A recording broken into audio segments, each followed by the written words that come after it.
Question says the normalized load impedance ZL of a certain transmission line is marked with point P in an impedance Smith chart as shown in the figure below.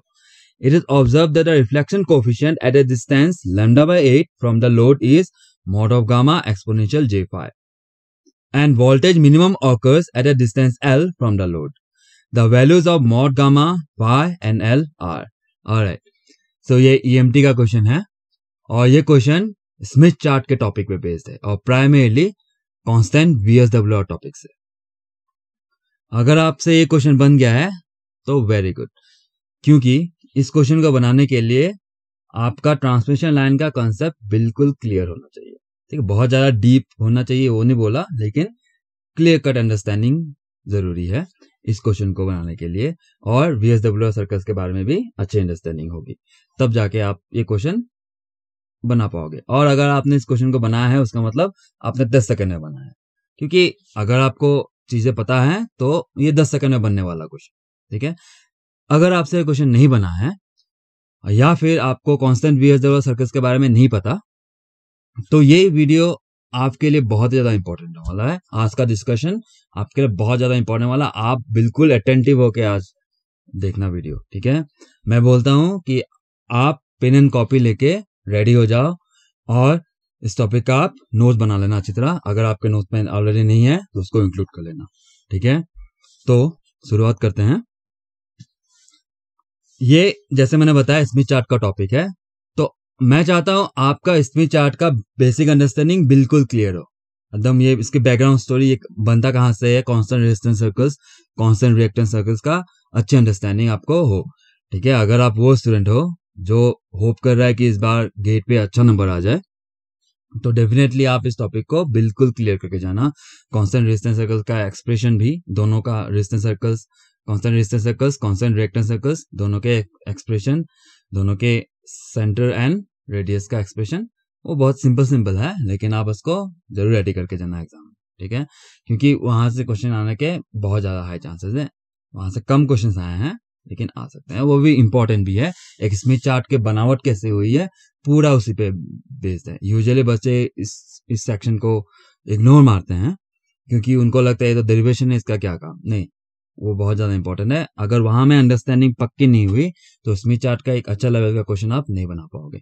जैसे ये question भी वैसे उसी type का है कि Smith chart का एक अच्छा अंडरस्टैंडिंग होना पड़ेगा आपको स्मिथ चार्ट का जो constant resistance circles, constant reactance circles और कांस्टेंट VSWR सर्कल्स, ये तीनों का अच्छा अंडरस्टैंडिंग होना पड़ेगा इस क्वेश्चन को सॉल्व करने के लिए। अगर आप अंडरस्टैंडिंग डेवलप हो जाए अच्छी तरह, उसके बाद तो ये 10 सेकंड का क्वेश्चन है। ठीक है, टफ क्वेश्चन बिल्कुल नहीं है, it will depend on your understanding. ठीक है, सो क्वेश्चन सॉल्व बाद में करेंगे, पहले हम इसका बैकग्राउंड स्टोरी को डेवलप कर देते हैं। प्राइमरली आज हम डिस्कस करेंगे कांस्टेंट VSWR सर्कल्स। हाँ, constant resistance circles and constant reactance circles के बेसिक बातें तो मैं करूंगा, आपको रिमाइंड करा दूंगा मेन चीजें। अगर आपने अच्छी पढ़ाई की है तो आपका एक अच्छा रिवीजन हो जाएगा। और डिस्कशन आज प्राइमरली होगा कांस्टेंट VSWR सर्कल पे। ठीक है, तो शुरुआत करता हूं। सबसे पहली बात मैं एक स्मिथ चार्ट की बोलूंगा कि यहां पे कोई भी पॉइंट ले लो। ठीक है, यहां पे कोई भी पॉइंट ले लो, हर एक पॉइंट एक नॉर्मलाइज इंपेडेंस डिनोट करता है। तो इंपेडेंस डिनोट नहीं, नॉर्मलाइज इंपेडेंस डिनोट करता है, कोई भी पॉइंट उठा लो। और यूजुअली हम ट्रांसमिशन लाइन में हम लोग के पास कौन सा इंपेडेंस हम लोग के हाथ पे है, लोड, राइट। तो प्राइमरीली हम स्मिथ चार्ट को लोड इंपेडेंस रिप्रेजेंट करने के लिए यूज करते हैं। ठीक है, जैसे मैंने बताया कोई भी पॉइंट उठा लो वो एक इंपेडेंस डिनोट करेगा, नॉर्मलाइज इंपेडेंस डिनोट करेगा। तो उसी तरह इस क्वेश्चन में बोला है कि ये पॉइंट P है जो नॉर्मलाइज लोड को डिनोट कर रहा है। ध्यान रखना, नॉर्मलाइज लोड डिनोट कर रहा है, लोड डिनोट नहीं कर रहा। ठीक है, अब स्टूडेंट्स को होता है कि ये नॉर्मलाइज करते ही क्यों है, मैं इस बात पे भी डिस्कशन करूंगा आज। ठीक है, तो सबसे पहले बात मैंने क्या बोला कि यहां में कोई भी पॉइंट उठा लो वो एक नॉर्मलाइज इंपेडेंस देगा। यूजुअली हम लोड को रिप्रेजेंट करते हैं स्मिथ चार्ट पे। दूसरी बात, ये कौन से प्लेन में बनता है, ये गामा प्लेन में बनता है सर। ठीक है, ये गामा प्लेन में बनता है। और गामा क्या है, रिफ्लेक्शन कोएफिशिएंट ऑफ कोर्स। तो reflection coefficient in general complex होता है, तो इसको हम लोग इस तरह रिप्रेजेंट कर सकते हैं, एक्सपोनेंशियल j, पाई ले लो, थीटा ले लो।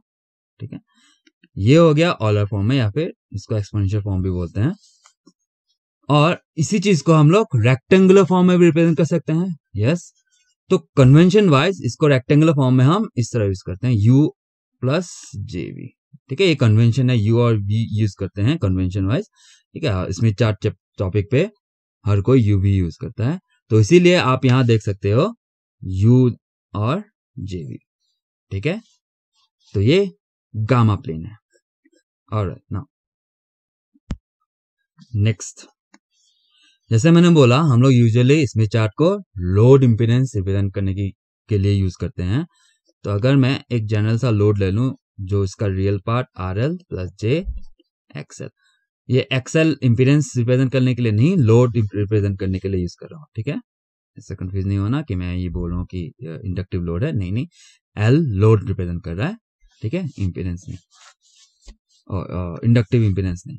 ऑलराइट, नाउ अगर मैं इसको नॉर्मलाइज करना चाहूं तो मैं कैसे करूंगा, ZL डिवाइडेड बाय Z0, हर जगह डिवाइडेड बाय Z0 कर लेते हैं, XL बाय Z0।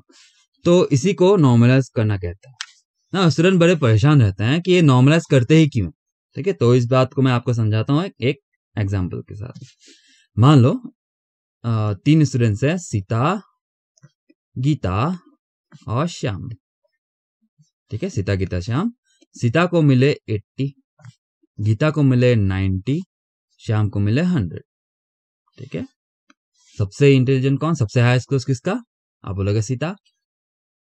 ये तब होगा जब तीनों आउट ऑफ 100 में एग्जाम दिए हो। सॉरी, आप बोलोगे श्याम, ऑफ कोर्स श्याम को 100 में से 100 मिल गया।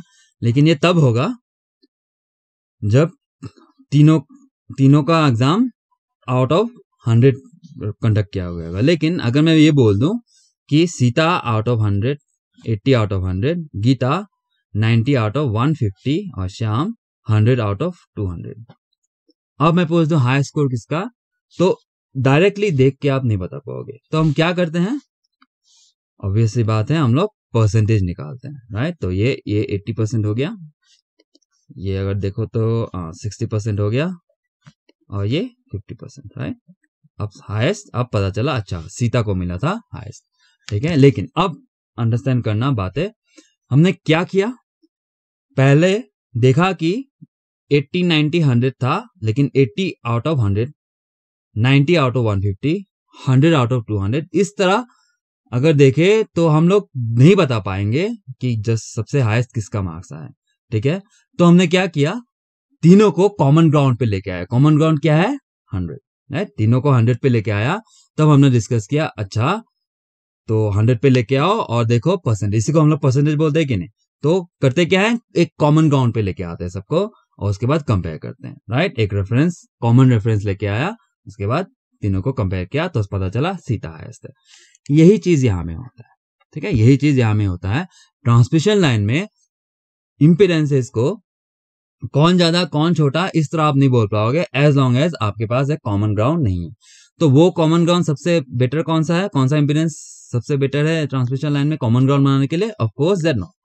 इसीलिए जैसे यहाँ में डिवाइडेड बाय 100 करके चीजें करते हो, जैसे परसेंटेज जब निकालते हो, है कि नहीं, उसीलिए यहाँ पे Z0 यूज किया जाता है।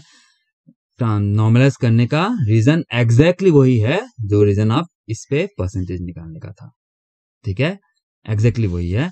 बस यही में नहीं, पूरे इंजीनियरिंग में कहीं भी आपको नॉर्मलाइज वर्ड दिखे या फिर नॉर्मलाइज करते हुए कोई किसी बुक में दिखे, तो आपको समझ जाना है क्या रीजन है, एग्जैक्टली ये ही रीजन है कॉमन ग्राउंड में ले आने का। ठीक है, ऑलराइट, चलो आगे बढ़ते हैं। तो नॉर्मलाइज का रिप्रेजेंटेशन कैसे रखते हैं हम लोग, बाहर लगा देते हैं सामने। Okay, now notation wise Smith chart topic में इसको हम लोग R प्लस जे एक्स से रिप्रेजेंट करते हैं। ठीक है, जहां पे कंपेयर करके देखो तो R is equals to RL by Z0 हो गया, X is equals to X, ये L लोड रिप्रेजेंट कर रहा हूं, वापस रिमाइंड करता हूं, X बाय Z0 हो गया। ठीक है, और यही U और R को सही से तालमेल बैठा के इक्वेशन बनता है। 2 इक्वेशन निकलेंगे, एक कांस्टेंट रेजिस्टेंस सर्कल्स, एक कांस्टेंट रिएक्टेंस सर्कल्स। वो सब डीप में मैं नहीं जाऊंगा आज के डिस्कशन पे, लेकिन आप जरूर रेडी कर लेना अगर आप तक रेडी नहीं हुआ है तो। ठीक है, चलो अब मैं स्मिथ चार्ट की बात करता हूं। एक स्मिथ चार्ट कि अगर आप शीट देखोगे तो बहुत सारे सर्कल्स दिखेंगे आपको, उनमें से आधे कांस्टेंट रेजिस्टेंस सर्कल से बनते हैं और आधे कांस्टेंट रिएक्टेंस सर्कल से बनते हैं। मतलब constant resistance circles, constant reactance circles की बात कर रहा हूं तो मतलब ये आर का वैल्यू और एक्स का वैल्यू, ठीक है। ऑलराइट, नाउ तो हमको डिस्कशन पर्पस के लिए या फिर गेट एग्जाम के लिए आपको सारे सर्कल्स की जरूरत नहीं, या फिर स्मिथ चार्ट पे चार्ट तो कभी आएगा नहीं गेट पे, लेकिन हमको मेन कुछ सर्कल्स जानने हैं जो r इज इक्वल्स टू 0 वाला, r is equals to 1, similarly x is equals to 0 और x is equals to plus and minus 1, क्योंकि एक इम्पीडेंस है और रिएक्टेंस है, ये पॉजिटिव एंड नेगेटिव दोनों हो सकता है, राइट। अब r इज इक्वल्स टू 0 वाला सर्कल अगर ड्रॉ करें हम, सो पहले मैं सर्कल बना देता हूं। अब ये मेरे प्लॉट यू एक्सिस और जेबी एक्सिस, ये मेरा यू एक्सिस, ये जेबी एक्सिस, ठीक है। तो ये कौन सा प्लॉट है, ये r इज इक्वल्स टू 0 वाला प्लॉट है, ठीक है। ये r इज इक्वल्स टू 0 वाला प्लॉट है और ये सबसे बड़ा सर्कल बनता है, ठीक है। ये सबसे बड़ा सर्कल बनता है, इसको हम लोग यूनिट सर्कल बोलते हैं क्योंकि इसका रेडियस यूनिटी है, ठीक है। ये वाला पॉइंट 1,0 और ये वाला पॉइंट -1,0, ठीक है। चलो, तो ये इसका मतलब इसका रेडियस यूनिट है, तो इस सर्कल को हम लोग यूनिट सर्कल बोलते हैं या फिर यूनिटी सर्कल बोल सकते हो, यूनिट सर्कल। कोई टेक्स्ट में यूनिटी सर्कल बोलते हैं तो कोई बात नहीं, चलो हम यूनिट सर्कल बोलेंगे। और तो ये r इज इक्वल्स टू 0 का सर्कल हो गया।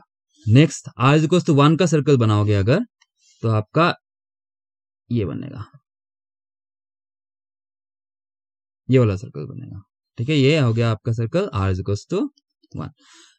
और मैं अगर बोल दूं r इज इक्वल्स टू 2 का सर्कल कैसे बनेगा, ये 3 का, ये 4 का, ये आधा आधा आधा होके चलता, आधा आधा आधा होके छोटा हो जाता है और यहां तक पहुंचते पहुंचते एक पॉइंट में लास्ट रह जाएगा जो पॉइंट 1,0, ठीक है। चलो, हमको सारा नीड नहीं है तो मैं बस r इज इक्वल्स टू 1 तक रखूंगा, तो इसको थोड़ा सा अच्छा बना देता हूं।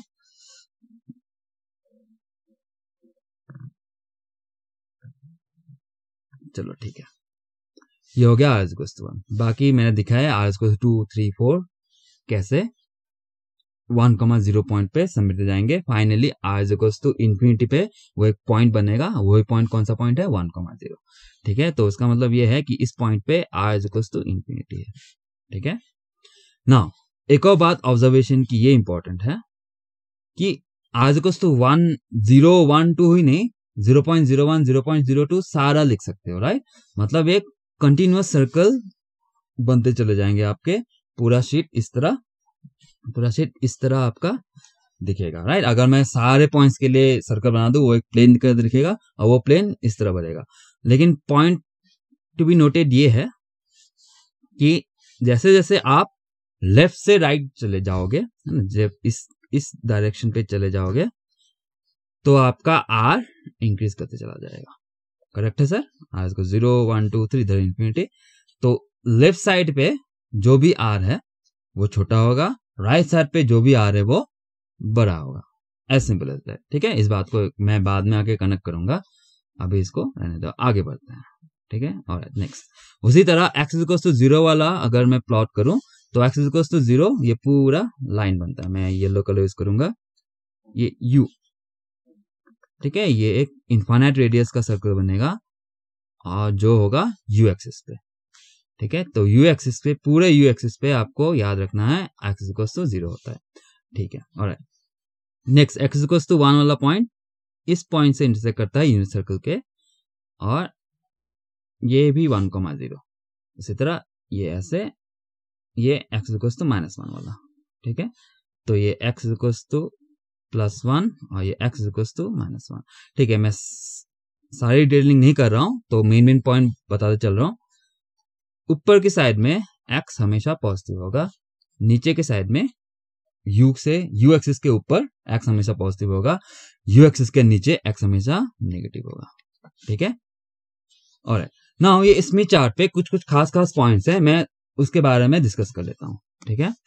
पूरा अच्छी तरह पूरा डिटेलिंग नहीं करूंगा, लेकिन उनके बारे में बता चलूंगा। आई होप ये सब आपको ऑलरेडी पता है, तो मैं बस रिमाइंड करना चाहता हूँ आपको, ठीक है। ये पॉइंट, कौन कौन से पॉइंट की बात करो, ए बी, ये ऊपर वाला सी बोल दो, डी, और ये मिडिल पॉइंट है तो एम, ठीक है। एक और बात मैं आपको बोल देता हूँ कि ये इस पॉइंट पे 1,0 पॉइंट पे एक्स भी इंफिनिटी है, ठीक है। आर भी इंफिनिटी, एक्स भी इंफिनिटी। चलो एक एक करके बात करते हैं। पॉइंट ए की बात कर देता हूँ। पॉइंट ए पे आर कितना है सर, देखो ग्रीन कलर ये जो सर्कल आया यहाँ पे मिला, तो आर 0 है सर, और एक्स कितना है, एक्स भी 0 है कि नहीं। तो और ये इम्पीडेंस रिप्रेजेंट कर रहे हैं, तो मतलब रियल पार्ट भी 0 और रिएक्टिव पार्ट भी 0, तो पूरा इम्पीडेंस 0। जब इम्पीडेंस 0 होता है हम इसको बोलते हैं शॉर्ट सर्किट। तो ये point A is a short circuit point, ठीक है। नेक्स्ट पॉइंट बी की बात कर लो। आर इंफिनिटी हो गया, एक्स भी इंफिनिटी हो गया, तो इम्पीडेंस दोनों इंफिनिटी, तो उसका मतलब ये open circuit, correct. Impedance infinity मतलब ओपन सर्किट, इसीलिए पॉइंट बी को ओपन सर्किट पॉइंट बोलेंगे। नेक्स्ट पॉइंट सी की बात कर देता हूं, यहां में लिखता हूं, पॉइंट सी की बात करता हूं। ये रहा पॉइंट सी, ऊपर दिख रहा है आपको। इस पॉइंट पे देखो क्या क्या है, आर इज इक्वल्स टू 0 है, लेकिन एक्स इज इक्वल्स टू क्या है, +1, ठीक है। और तो यहां पुट कर देते हैं हम लोग, तो r is equals to 0, x is equals to +1। तो इससे यहाँ पे ये वाला एक्सप्रेशन में देखो आप, इस एक्सप्रेशन में देखो तो इस पे रियल पार्ट तो 0 दिख रहा है, लेकिन ये वाला एक्सप्रेशन बता रहा है कि XL is equals to Z0। तो आपका ZL का एक्सप्रेशन क्या आएगा, +j/Z0। पहली बात ये प्योरली इंडक्टिव है, प्योरली इंडक्टिव है। और दूसरी बात ZL is equals to j/Z0 मिल रहा है, इसका मैग्नीट्यूड Z0 है, ठीक है। नेक्स्ट पॉइंट सी की बात कर दूं, अगर पॉइंट सी पे देखो, सॉरी डी, सी हो गया डी, पॉइंट डी पे देखो, अगर पॉइंट डी पे वापस से r इज इक्वल्स टू 0 है और x इज इक्वल्स टू इस बार -1 है, correct. So r is equals to 0, x is equals to -1। तो लास्ट टाइम की तरह अगर देखें तो ZL is equals to -j/Z0 आएगा। पहली बात ये प्योरली कैपेसिटिव, प्योरली कैपेसिटिव। दूसरी बात इसका मैग्नीट्यूड Z0, ठीक है। और ये पॉइंट M की बात अगर कर दें, तो पॉइंट M पे R कितना है सर, ये वाला R इज इक्वल्स टू 1 वाला सर्कल है कि नहीं, तो R इज इक्वल्स टू 1 है। और X कितना है सर, X 0 है। चलो तो पॉइंट M पे R इज इक्वल्स टू 1 है, X इज इक्वल्स टू 0 है। तो X इज इक्वल्स 0 मतलब reactive part 0, R is equals to 1 मतलब ZL is equals to Z0, correct. ZL क्या है, लोड इंपीडेंस, उसका मतलब load impedance is equals to Z0। इसको क्या बोलते हैं हम लोग, मैच्ड लोड कंडीशन, है कि नहीं। उसका मतलब पॉइंट M हम लोग बोलेंगे मैच्ड लोड पॉइंट, ठीक है। ये क्या है, मैच्ड लोड पॉइंट, ठीक है। मतलब पॉइंट M पे अगर कोई लोड है तो आपको समझ आना है, यहाँ में जैसे क्वेश्चन में बोला है कि पॉइंट P बोला, अगर वो पॉइंट P सेंटर पे होता तो इसका मीनिंग क्या होता कि वो load is equal to Z0 है, मैच्ड लाइन कंडीशन सेटिस्फाई हो रहा है, ठीक है। इस तरह आपको सोचना है। और चलो और कुछ बातें अगर मैं कर दूं, ये इस लाइन के बारे में बात करता हूं। ये कौन सा लाइन की बात कर रहा हूं, ये AMB, या फिर चलो पूरा यूनिट U एक्सिस, ठीक है। पूरा U एक्सिस पे हमेशा क्या है मेरा, x इज इक्वल टू 0 है। x इज इक्वल टू 0 मतलब रिएक्टिव पार्ट 0 है, तो ये हमेशा प्योरली रियल इंपीडेंस मिलेगा आपको, ठीक है, U एक्सिस पे। उसी तरह अगर मैं आर्क ACD बोल दूं, ACB बोल दूं, आर्क ACB, तो आर्क ACB पे क्या है मेरा, पहली बात तो R 0 है और X कुछ भी हो सकता है, राइट। X कुछ भी हो सकता है, लेकिन R 0 है। तो R 0 मतलब रियल पार्ट 0 मतलब प्योरली रिएक्टिव, ठीक है। तो प्योरली रिएक्टिव हो गया। तो पूरे सर्कल, पूरे यूनिट सर्कल पे यही होगा एक्चुअली। चलो मैं यूनिट सर्कल के बारे में बोल देता हूँ यहाँ पे, इन यूनिट सर्कल, पूरे यूनिट सर्कल पे पूरा प्योरली रिएक्टिव इम्पीडेंस दिखेगा आपको। और अगर मैं वापस से आर्क ACB की बात कर दूं तो वो तो प्योरली रिएक्टिव होगा, लेकिन किस टाइप का रिएक्टिव होगा? इंडक्टिव होगा, क्योंकि मैंने ऑलरेडी बोल रखा है यहाँ पे अपर साइड पे आपका हमेशा X पॉजिटिव होगा, मतलब ये प्योरली इंडक्टिव। उसी तरह अगर मैं नीचे वाला आर्क की बात कर दूं, आर्क ADB, तो ये X यहाँ पे नेगेटिव होता है, तो मतलब प्योरली कैपेसिटिव। उसका मतलब यह है कि अगर मैं अपर हेमिस्फीयर की बात करूं, हाँ, U एक्सिस से अबोव हेमिस्फीयर की बात करूं, अपर हेमिस्फीयर की बात कर दूं, ये अपर हेमिस्फीयर की बात कर दूं, तो अपर हेमिस्फीयर में हमेशा आपका क्या मिलेगा?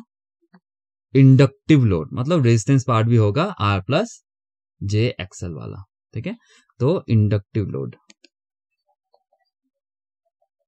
R पार्ट भी हो सकता है, मैं बस यूनिट सर्कल की बात नहीं कर रहा, कहीं भी ऊपर में कहीं भी आप पॉइंट ले लो, तो वहां पे हमेशा आपको इंडक्टिव लोड रिप्रेजेंट होगा, क्योंकि वहां पे X पॉजिटिव है और R का भी कोई वैल्यू होगा, तो इंडक्टिव लोड, ठीक है। नेक्स्ट लोअर हेमिस्फीयर पे होता है लास्ट टाइम की तरह कैपेसिटिव लोड, करेक्ट है। तो इतना इंफॉर्मेशन काफी है। आई होप ये सब आपको ऑलरेडी आता था, इसलिए मैंने बस ओवरव्यू देके बस आपको रिमाइंड कराया, ठीक है। सारी चीजें अगर आपको ऑलरेडी आता है तो वेरी गुड, एक अच्छी रिवीजन हो गई, आई होप। चलो, तो ये सब इंफॉर्मेशन आपको दिखाया मैंने, और ये सब इंफॉर्मेशन को हम कनेक्ट करेंगे, इसीलिए मैंने इस सब के बारे में जल्दी जल्दी बोलते चला गया। और अब स्मिथ चार्ट पे यूजुअली कांस्टेंट VSWR सर्कल्स नहीं दिखते हैं, इसको रिप्रेजेंट नहीं करते हैं, लेकिन अगर मैं बोलूं कि स्मिथ चार्ट इतना ही कंप्लीट नहीं है, स्मिथ चार्ट पे बस constant resistance circles and constant reactance circles नहीं, एक और टाइप के सर्कल्स होते हैं। तो उन सर्कल्स को अगर मैं ड्रॉ करना चाहूं तो वो सर्कल्स इस तरह कंसेंट्रिक दिखेंगे, ये कंसेंट्रिक सर्कल्स बनते हैं इस तरह, ठीक है। अच्छा, मैं चित्र बना देता हूं। यहाँ पे सर्कल बनाना बड़ा मुश्किल है,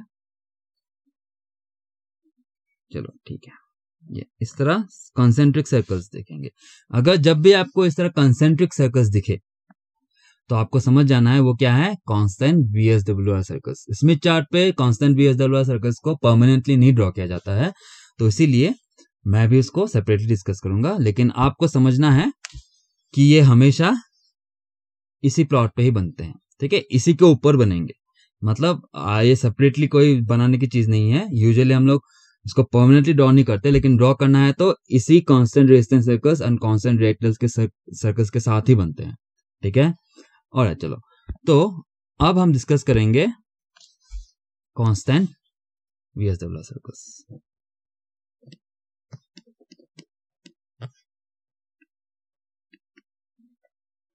कांस्टेंट VSWR सर्कल्स, और जैसे मैंने बताया ये यही बनते हैं, इसका मतलब ये भी गामा प्लेन में बनते हैं, ठीक है, ये भी गामा प्लेन में ही बनते हैं, ठीक है, एग्जैक्टली वही।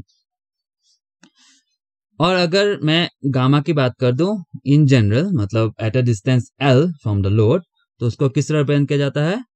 Gamma sub L। Gamma sub L is the reflection coefficient at the load and, और एक्सपोनेंशियल -j2 बीटा L, ठीक है। आई होप ये सब फॉर्मूला से आप ऑलरेडी वाकिफ हो, क्योंकि ये ट्रांसमिशन लाइन जब पढ़ाई होती है तो ये सब आपको दिखता है, ठीक है। और नाउ ये गामा सब L जो reflection coefficient at the load and है, वो भी इन जनरल कॉम्प्लेक्स हो सकता है, तो उसको हम लोग इस तरह लिख लेते हैं, इसका मैग्नीट्यूड एक्सपोनेंशियल j∅L, ठीक है। ये पॉजिटिव भी हो सकता है, नेगेटिव भी हो सकता है, ठीक है, इस पर कोई पाबंदी नहीं है कि हमेशा पॉजिटिव ही होगा। मैंने इन जनरल रखा, पॉजिटिव रखा, ठीक है। और चलो, तो इन दोनों को कंबाइन करके लिखूं तो कैसा दिखेगा? तो mod of gamma L is equals to mod of gamma sub L exponential j common लेके ∅L -2 बीटा L, ठीक है। तो ये एक इंपॉर्टेंट एक्सप्रेशन मिला आपको, इसको मैं बक्से में डाल देता हूं और आगे डिस्कस करते हैं ना। तो ये एक पोलर फॉर्मेट में दिख रहा होगा आपको, है ना, या फिर एक्सपोनेंशियल फॉर्म बोलते हैं इसको।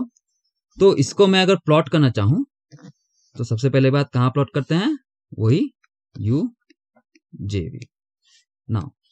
और mod of gamma L is the magnitude, और मैग्नीट्यूड हमको पता है गामा का रेंज क्या है -1 से 1, लेकिन मॉड लगाया तो ये 0 से 1 जाएगा, ठीक है।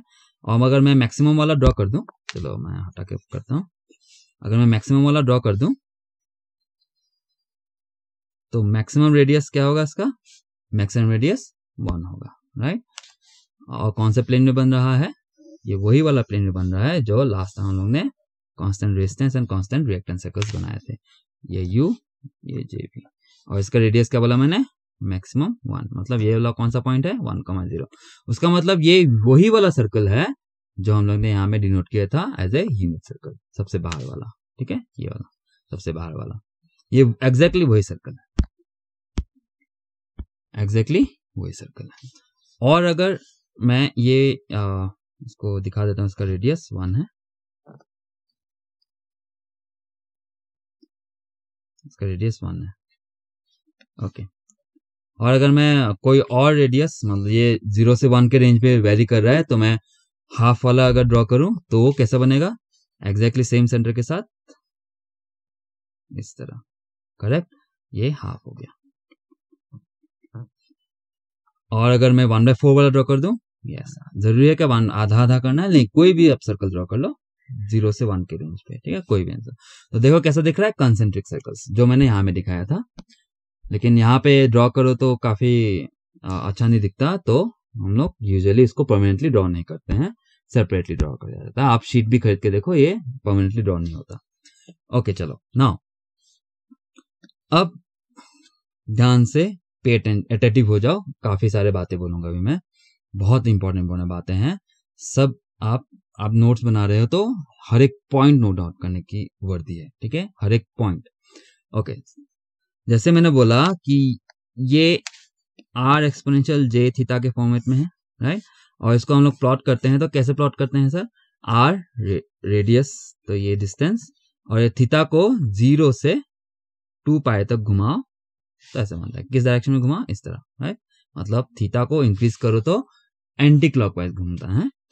और उसी तरह उसी नोट्स पे अगर मैं बोलूं कि थीटा को डिक्रीज करना है तो क्लॉकवाइज घूमोगे, ठीक है। ये सब तो बेसिक अंडरस्टैंडिंग है, ये तो कन्वेंशन है, ठीक है। और चलो, तो इसी वजह से ये जो मैंने सर्कल्स मिला, चलो मैं सब सारा सर्कल्स को हटा देता हूं, बस एक सर्कल्स में डिस्कशन करेंगे अभी। और ये पॉइंट और मैक्सिमम वाला ये यूनिट सर्कल नहीं है, ठीक है, ये कोई ये इसका रेडियस लेस देन 1 वाला लिया है मैंने, ठीक है, कोई भी बीच का कोई सर्कल रखा है मैंने, उस पर डिस्कशन कर रहे हैं। ऑलराइट नाउ, सो जैसे मैंने बोला कि यही वाला प्लॉट हो रहा है, इसका मतलब ये जो रेडियस है मॉड ऑफ गामा ही है, correct, mod of gamma L, ठीक है। गामा एल याद रखना है, reflection coefficient at the load and, ठीक है, गामा सब एल है, ये एट द लोड एंड का magnitude, reflection coefficient at the load and का मैग्नीट्यूड दे देगा ये सर्कल, ठीक है, सर्कल। और एक और बात मैं आपको नोटिस कराते चलो, अभी पूरे स्मिथ चार्ट पे ऐसा एक ही सर्कल है जिसका सेंटर ओरिजिन पे बिलोंग करता है, वो वाला कौन सा है, यूनिट सर्कल, ठीक है। मैं स्मिथ चार्ट बोला हूं क्योंकि स्मिथ चार्ट पे आपका कांस्टेंट वीएसडब्ल्यू सर्कल्स नहीं ड्रॉ किया जाता है।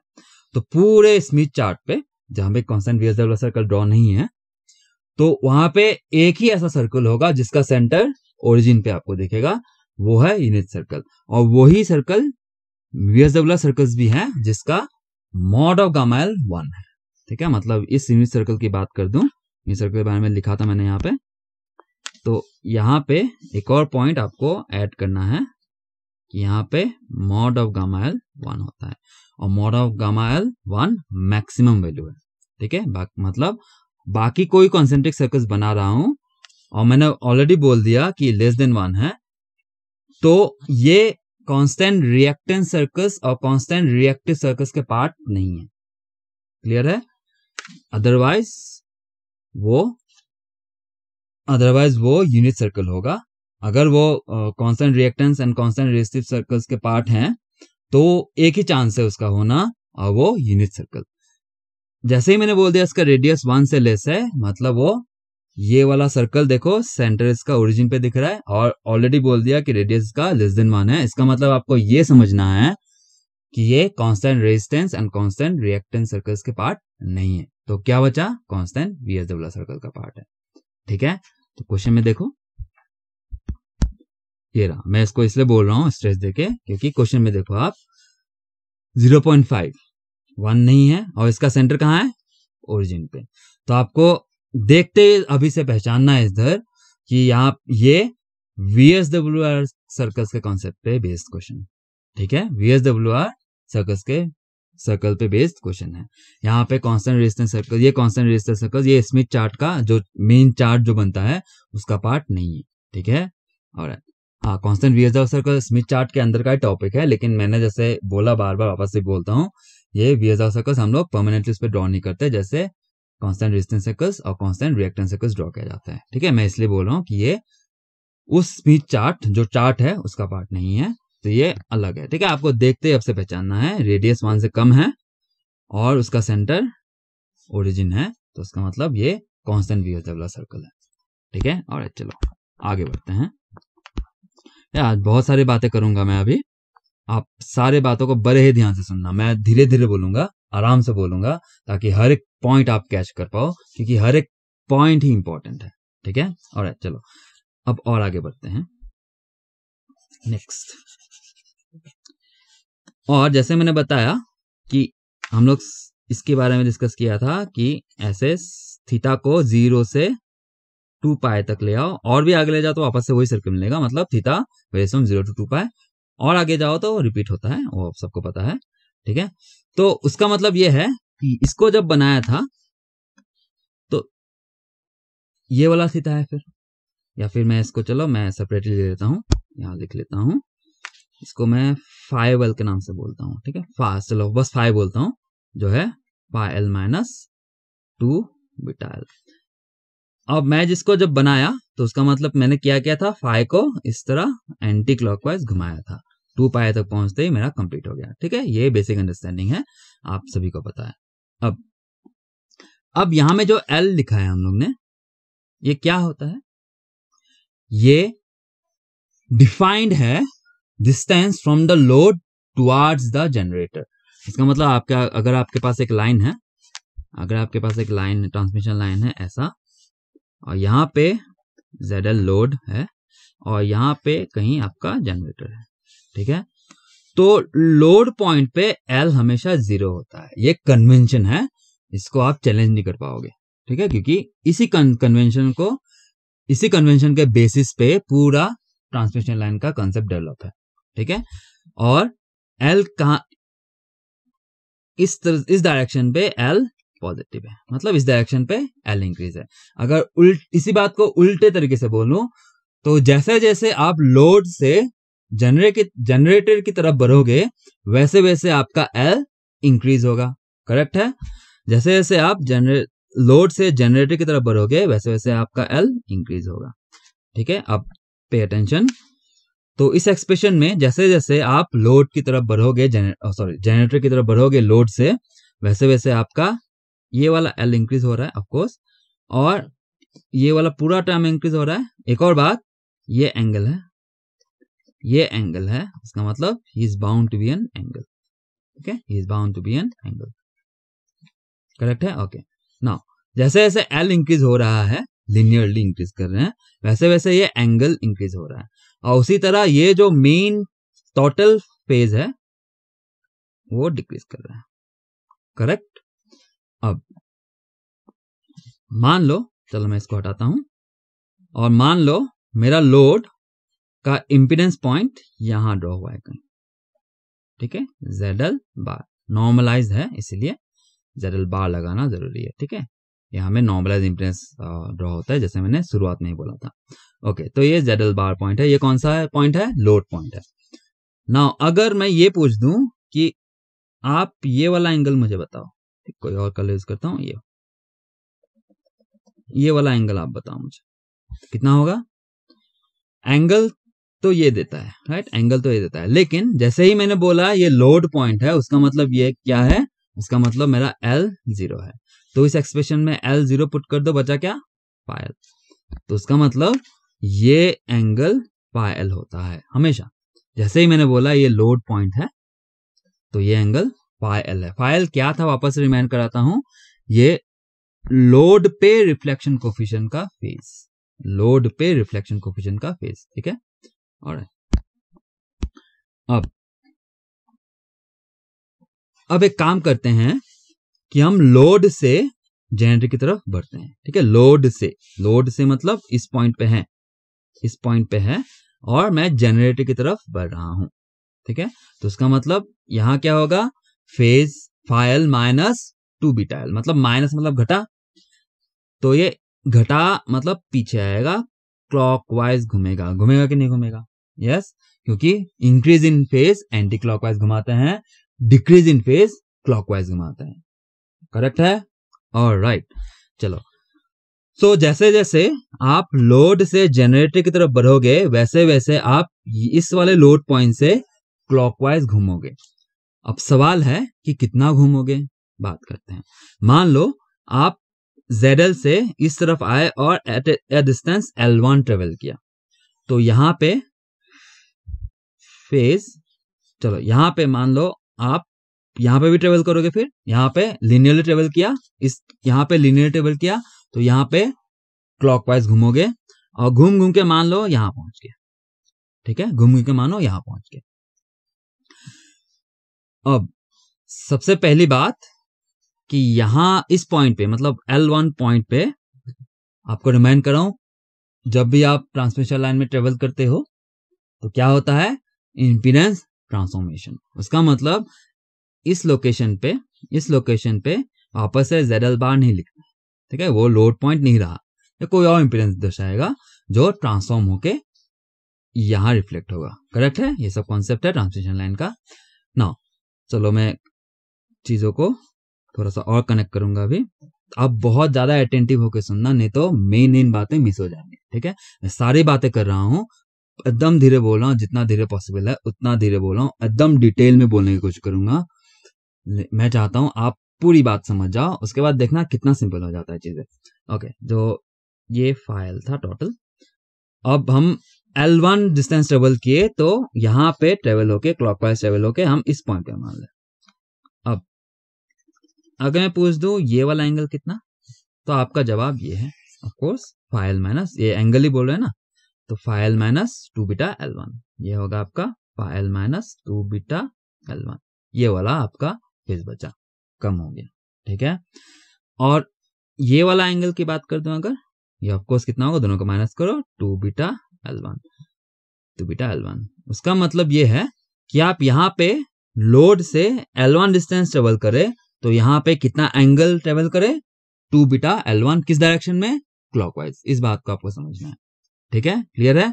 ओके, नाउ अब ट्रांसमिशन लाइन के बारे में कुछ कुछ बातें मैं आपके साथ डिस्कस करूंगा, उनको नोटिस करवाऊंगा। आई होप आपको वो सब सारे पॉइंट्स आपको ऑलरेडी पता है, आप ध्यान से सुनना, पूरा रिवीजन हो जाएगा ऑलमोस्ट ऑल, पूरे ट्रांसमिशन लाइन का मेन पार्ट आप ध्यान से सुनना। मैं बस ट्रांसमिशन लाइन के बारे में बात कर रहा हूँ, इसके बारे में मैं वापस से आके कनेक्ट करूंगा। ओके, नाउ एक ट्रांसमिशन लाइन पे हम लोड एंड से जनरेटर की तरफ बढ़ रहे हैं, क्या क्या होगा। सबसे पहली बात, इंपीडेंस ट्रांसफॉर्मेशन होगा, करेक्ट, और हर λ/2 डिस्टेंस पे इंपीडेंस रिपीट होगा, यस। उसका मतलब आप 0 से L बढ़ते चला जा रहा है, तो मान लो आप बढ़ते बढ़ते बढ़ते λ/2 डिस्टेंस चले गए, तो वापस से आपको जो लोड पे इंपीडेंस लगा है वापस से वही मिलेगा, यस, ऐसा ही होता है। चलो, और अगर बीच पे और उसी तरह ट्रेवल करते करते λ/4 डिस्टेंस ट्रेवल किया, तो क्या होगा, आपको नॉर्मलाइज इंपीडेंस इन्वर्टेड फॉर्म में मिलेगा। इंपीडेंस इन्वर्ट नहीं होता, नॉर्मलाइज इंपीडेंस इन्वर्ट होता है, इस बात को याद रखना, ठीक है। λ/4 डिस्टेंस पे नॉर्मलाइज इंपीडेंस इन्वर्ट हुआ, मतलब 1/ZL बार दिखेगा, करेक्ट है। ऑलराइट, चलो इस बात को इस सर्कल में कनेक्ट कर लेता हूं मैं अभी। सो मैंने क्या बोला, L is equal to lambda by 2 distance travel करोगे तो आपको वापस से ZL मिलेगा, करेक्ट, वापस से वही इंपीडेंस मिलेगा। उसका मतलब यहाँ वापस से ZL बार मिलेगा ना, आप घूम रहे हो, ट्रेवल कर रहे हो तो घूम रहे हो, क्लॉकवाइज घूम रहे हो तो वापस से आपको ZL बार मिलेगा। वो कौन सा जगह है देखते हैं।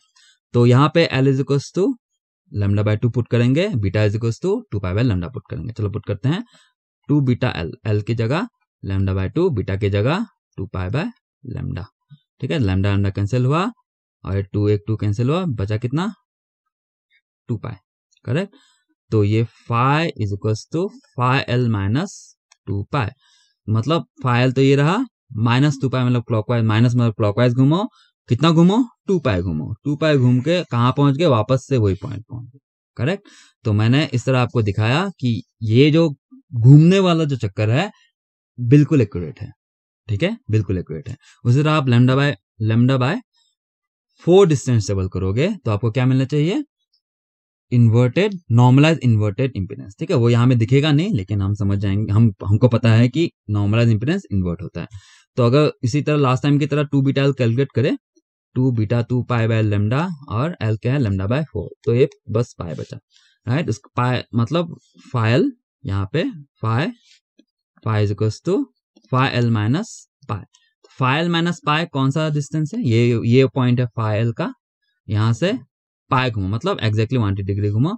कौन सा लोकेशन है सर, ये एग्जैक्टली उल्टा वाला, ठीक है। सो ये वाला पॉइंट, तो उसका मतलब अगर मैं इस पॉइंट पे इंपीडेंस पहुंच दूं, जैसे मैंने बोला ही था कि स्मिथ चार्ट पे या ये JVU है, इस प्लेन पे कोई भी पॉइंट ले लो आपको इंपीडेंस देगा। तो अगर मैं पूछ दूं ये वाला इंपीडेंस कितना है, ये एग्जैक्टली चलो मैं स्ट्रेट लाइन है, ठीक है, तो दिख नहीं रहा स्ट्रेट लाइन, तो मैं स्ट्रेट लाइन बनाता हूँ, ये ओके, ये तो इस यहाँ पे इंपीडेंस पूछ दे तो आप बोलोगे 1 बाय ZL बार। ये ऑलरेडी नॉर्मलाइज है, इसको वापस से नॉर्मलाइज नहीं करना, ऑलरेडी नॉर्मलाइज है तो 1 बाय ZL बार आएगा, ठीक है।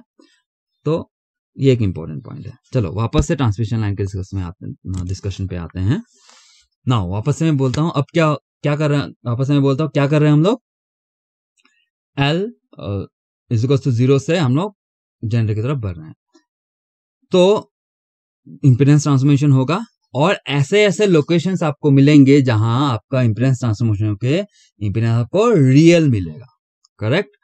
तो जहां जहां आपको इंपीडेंस रियल मिलेगा वहां वहां वो इंपीडेंस रियल या तो मैक्सिमम इंपीडेंस होगा पूरे ट्रांसमिशन लाइन का या फिर मिनिमम इंपीडेंस होगा पूरे ट्रांसमिशन लाइन का, करेक्ट है। ये एक बात वापस से बोलता हूं, जैसे जैसे आप बढ़ रहे हो वैसे वैसे आपका लोड इंपीडेंस ट्रांसफॉर्मेशन हो रहा है, और इंपीडेंस ट्रांसमिशन हो रहा है तो ऐसे ऐसे जगह मिलेंगे जहां आपको टोटली रियल इंपीडेंस मिलेंगे। और टोटली रियल इंपीडेंस मिलने का ये मतलब है या तो वो मैक्सिमम इंपीडेंस होगा या फिर मिनिमम इंपीडेंस होगा, ठीक है, दोनों में से कोई एक। और जहां जहां मैक्सिमम इंपीडेंस मिला वहां वहां मैक्सिमम वोल्टेज मिलता है, जहां जहां मिनिमम इंपीडेंस मिला वहां वहां मिनिमम वोल्टेज मिलता है, करेक्ट है। ओके, ये सब आपको पता है, मैं जानता हूं, लेकिन मैं बस आपको कनेक्ट कर रहा हूं चीजें। ओके चलो, अब सवाल ये है कि आप जब लोड से इस तरफ बढ़ रहे हो, जनरेटर की तरफ बढ़ रहे हो, तो आपको पहले मैक्सिमम इंपीडेंस मिलेगा कि मिनिमम इंपीडेंस मिलेगा, ठीक है। चलते ही आपको नहीं मिल जाएगा। मैं ये बोल रहा हूं कि मान लो फॉर एग्जाम्पल आप यहां से L इक्वल टू 0 से ट्रेवल कर रहे हो और इस डिस्टेंस पे, ये कौन सा डिस्टेंस है, कोई डिस्टेंस K पे आपको रियल इंपीडेंस मिल गया, ट्रांसफॉर्म होकर रियल इंपीडेंस मिल गया। मतलब ये लोकेशन या तो वोल्टेज मैक्सिमम का होगा, कब होगा, जब ये R मैक्सिमम आएगा, या फिर ये लोकेशन V मिनिमम का होगा, एक V मिनिमम कब आएगा, जब R मिनिमम आएगा। अगर एक्सप्रेशन वाइज बात कर दूं तो इसका फॉर्मूला होता है Z0 रो और इसका फॉर्मूला होता है Z0 बाय रो, करेक्ट है। आई होप ये सब आपको ऑलरेडी पता है। ओके नाउ सवाल ये है कि पहले आपको वोल्टेज मैक्सिमम मिलेगा कि पहले आपको वोल्टेज मिनिमम मिलेगा, क्या मिलेगा, डिपेंड कर जाएगा ZL के नेचर पे, ठीक है, कि ये कैपेसिटिव लोड है कि इंडक्टिव लोड है कि किस टाइप का लोड है। ठीक है। और अगर ये रियल लोड है तो आपको वोल्टेज मैक्सिमम या फिर voltage minimum exactly at the load and मिलता है, ठीक है। और चलो नाउ, अब जिस तरह इंपीडेंस हर लैम्डा बाय 2 पे रिपीट करता है, उसी तरह voltage maximum her lambda by 2 पे रिपीट करता है। और एक वोल्टेज मैक्सिमम और एक वोल्टेज मिनिमम का डिस्टेंस कितना होता है? लैम्डा बाय 4, करेक्ट है। ओके, चलो मुझे लगता है इतना काफी है, बस आपको रिमाइंड कराया, ठीक है। मुझे पता है कि आप लोग सब ये सब जानते हो। अब यहां आ जाओ, देखो मैं किस तरह कनेक्ट करता हूं चीजें। तो हम लोग की स्टोरी क्या थी? स्टोरी ये थी कि हम लोड से जनरेटर की तरफ बढ़ रहे हैं, तो यहां पहुंचे, L1 डिस्टेंस ट्रेवल किया तो यहां पहुंचे। तो उसी तरह और आगे बढ़ो तो एक मौका वो आएगा जब यहां पहुंचेंगे, करेक्ट। एक मौका वो आएगा जब यहां पहुंचेंगे, और यहां जैसे ही पहुंचे तो यहां पे क्या ऑब्जर्व करना है? ये यू एक्सिस है, और यू एक्सिस पे इंपीडेंस हमेशा रियल होता है। मतलब ये वही वाला पॉइंट है जिसके बारे में अभी मैंने बोला था, या तो ये आर मैक्सिमम होगा या फिर आर मिनिमम होगा, करेक्ट, या फिर आर मिनिमम होगा, क्योंकि वो रियल है। पकड़ा आपने? ओके, ये वही वो पॉइंट। एक और पॉइंट वैसा कौन है? एक और पॉइंट एग्जैक्टली वैसा ये रहा, करेक्ट। ये भी वही पॉइंट है, या तो आर मैक्सिमम होगा या फिर आर मिनिमम होगा। नाउ, जैसे मैंने आपको नोटिस करवाया था कि आप लेफ्ट से राइट की तरफ बढ़ोगे तो आपका आर, ये स्मॉल आर जो बोला था मैंने, यहाँ पे देखो मैं आपको रिमाइंड कराता हूँ, ये रहा, ठीक है। ये जैसे जैसे आप इस तरफ बढ़ोगे वैसे वैसे ये जो आर है वो क्या होगा? इंक्रीज होगा। और आर क्या बताता है? Real impedance, correct. तो उसका मतलब ये है कि ये वाला पॉइंट छोटा होगा, ये इसको मैं अगर R1 बोलूं, इसको अगर मैं R2 बोलूं, तो R1 will be less than R2, क्योंकि R2 इस तरफ है, ऑब्वियस सी बात है। तो R मैक्सिमम और R मिनिमम ये कौन सा पॉइंट है फिर? ऑफ कोर्स ये R मिनिमम वाला पॉइंट हो गया। पकड़ा गया है कि नहीं? समझ में नहीं आ रहा था कौन सा क्या है? इस तरह हम डिसाइड कर सकते हैं कि ये R मिनिमम पॉइंट है, करेक्ट। उसी तरह ये अब पता चल गया, ये R मैक्सिमम पॉइंट है, कंफर्म। और इसका मतलब ये भी है कि ये पॉइंट वोल्टेज मैक्सिमम का है और ये पॉइंट वोल्टेज मिनिमम का है। अब मैं आपको वापस से याद दिलाता हूं, डू नॉट गेट कंफ्यूज्ड कि ये यूनिट सर्कल है। यूनिट सर्कल नहीं है, ये 1 से इसका रेडियस छोटा है, और ये वो भी नहीं है जो आप अगर रिलेट कर रहे हो पॉइंट ए एंड बी से। ये पॉइंट ए एंड बी नहीं है, क्योंकि वो यूनिट सर्कल है ही नहीं, ये कहीं बीच पे है, ठीक है। यहाँ पे देखो मैं बनाता हूँ, अगर ये कहीं बीच पे है, मैं इन दोनों पॉइंट की बात कर रहा हूं, ये पॉइंट और ये पॉइंट, ठीक है। तो इन दोनों पॉइंट की बात हो रही है, करेक्ट है। आप do not get confuse with point A and B, point A and B वो नहीं। ऑलराइट, चलो, ऑलराइट, अब हमको समझ में आ गया कि कांस्टेंट वीएसडी वाला सर्कल जब भी यू एक्सिस पे टकराएगा तो लेफ्ट मोस्ट वाला पॉइंट, यू एक्सिस से 2 ही पॉइंट टकराएंगे ऑफ कोर्स, तो लेफ्ट वाला पॉइंट वी मिनिमम देगा, राइट वाला पॉइंट वी मैक्सिमम देगा। और हम सबको पता है जहां वी मैक्सिमम होता है वहां आर मैक्सिमम होता है, जहां वी मिनिमम होता है वहां आर मिनिमम होता है, करेक्ट है। तो चलो, बहुत बढ़िया। अब मुझे लगता है सारा डिस्कशन हो चुका है, मुझे लगता है सारा डिस्कशन इस क्वेश्चन को बनाने के लिए हो चुका है।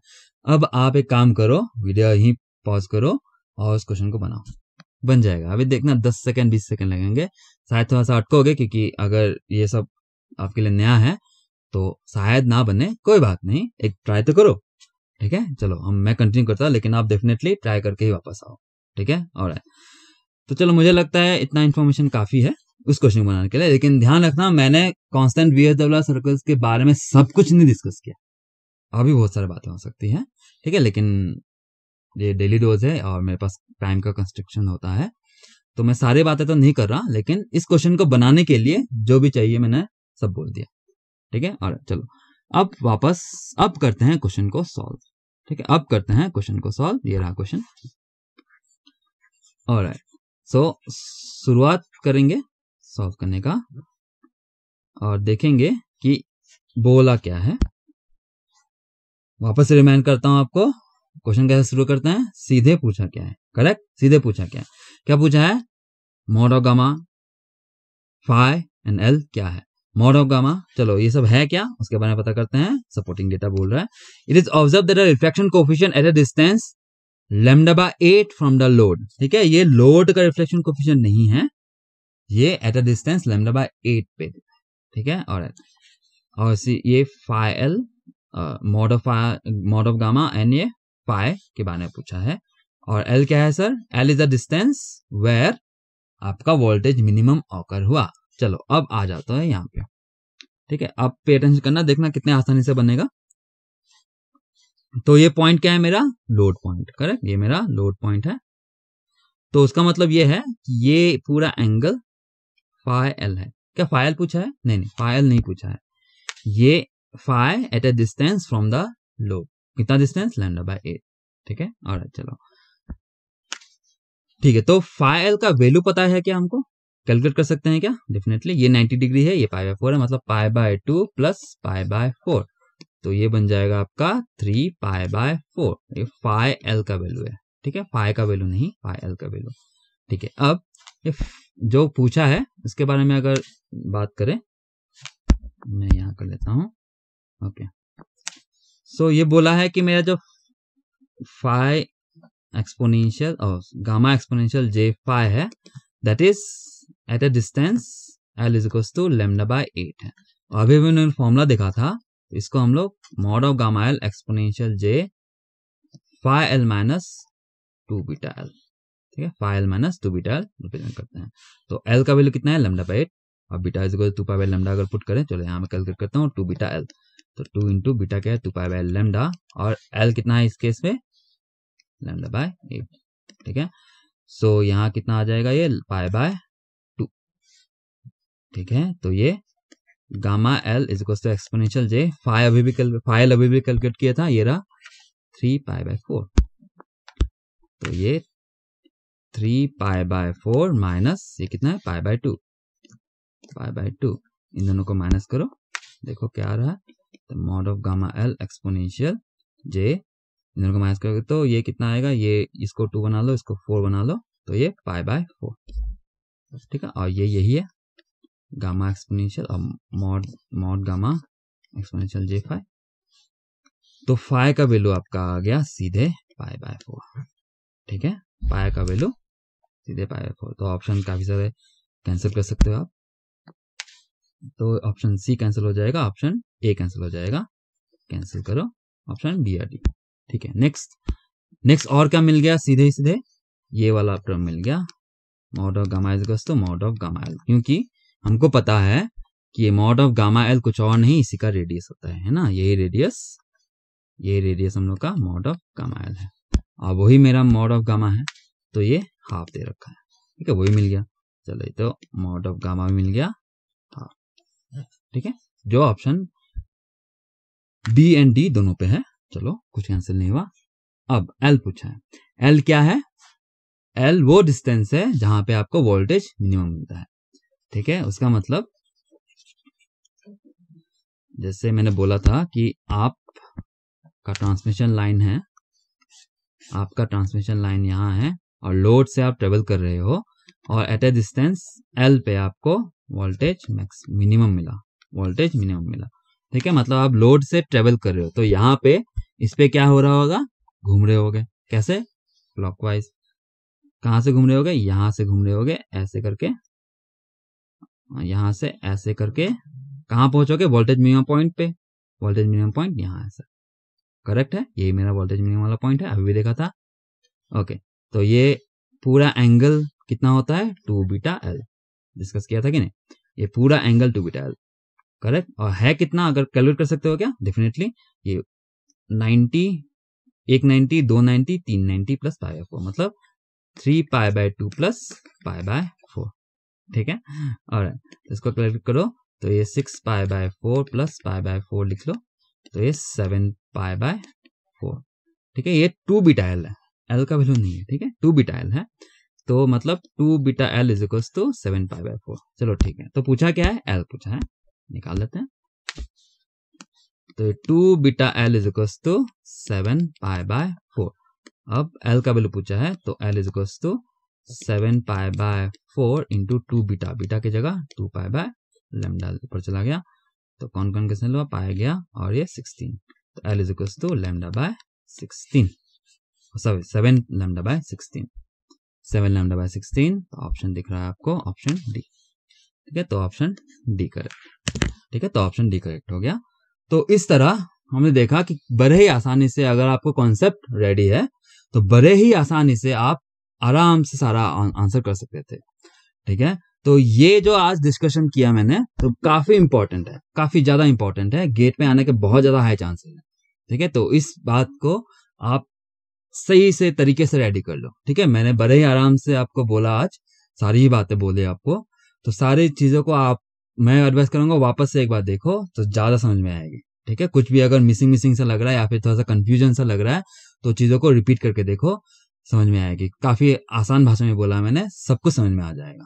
ठीक है, तो आप नोट्स जरूर बना लेना, अगर आपके लिए टॉपिक नया था और आपके नोट्स पे सब नहीं है तो उसको नोट्स में जरूर इंक्लूड करना। ठीक है, काफी इंपॉर्टेंट टॉपिक है, और अगली बार से आप ये जब क्वेश्चन देखोगे देखना इसी तरह 10 सेकंड में बन जाएगा। ठीक है, चलो फिर हम मिलते हैं नेक्स्ट डोज में। Thank you.